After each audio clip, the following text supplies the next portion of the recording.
as one of the delegation members said, we rode the happy train. This is was full of people who were mainly taking trips to and from New York, not as commuters, whereas if you're on a train earlier in the day, it would be full of people who were doing their daily 4-hour commute to and from the city. The story of this line is increased ridership. You have seen over a 1-year period of time near double-digit increases in the number of people who are utilizing this line.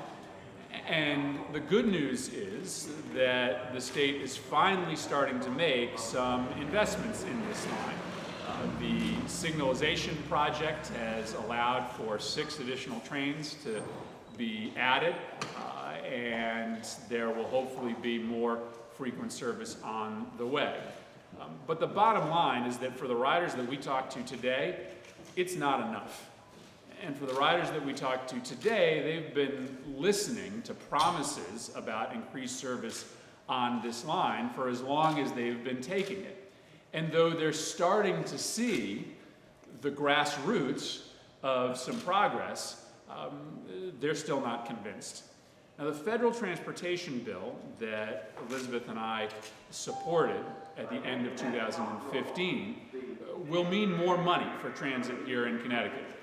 Over the course of the next several years, Connecticut will be getting an increase of about 7 or 8% in transit dollars because of this new transportation bill. Now, 7 to 8% increases in transportation funding are better than 7 to 8% reductions in funding, but 7 to 8% increases aren't going to electrify the Danbury line.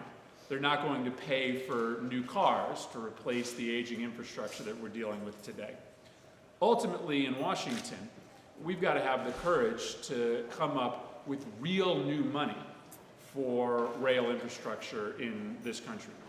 And so both Elizabeth and I are going to be pushing hard for new federal investments in transit that partner together with the plan that the governor and the commissioner are backing can mean, finally, some real improvements to this line.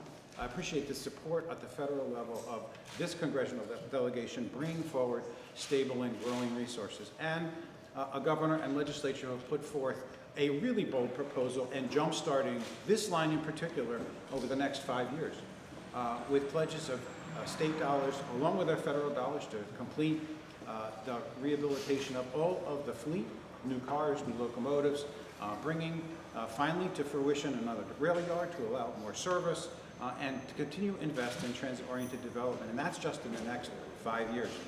Beyond that, there is a vision for extended service to New Milford, electrified service as part of the governor's Let's Go CT plan.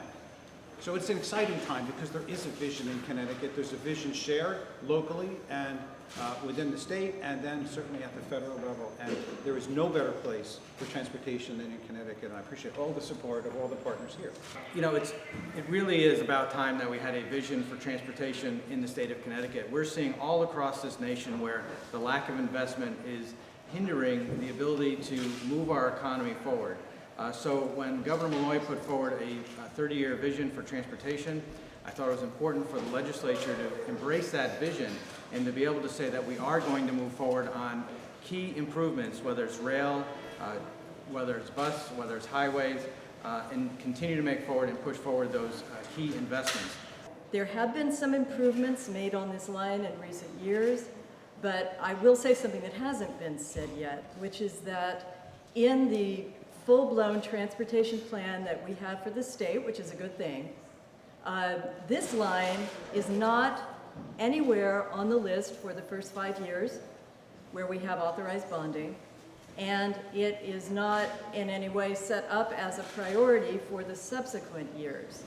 It's just on the list with everything else.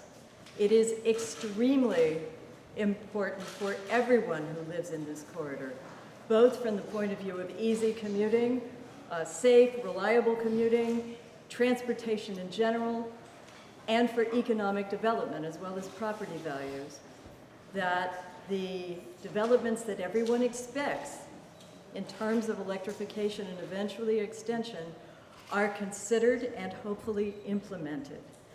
I think as far as an end goal with the Danbury line, what a lot of my constituents say is if we can just make it like the New Canaan line, Yes. the New Canaan spur line, that's a model, I think, for us, where basically, you get on the train, it's a one-shot stop down to Grand Central.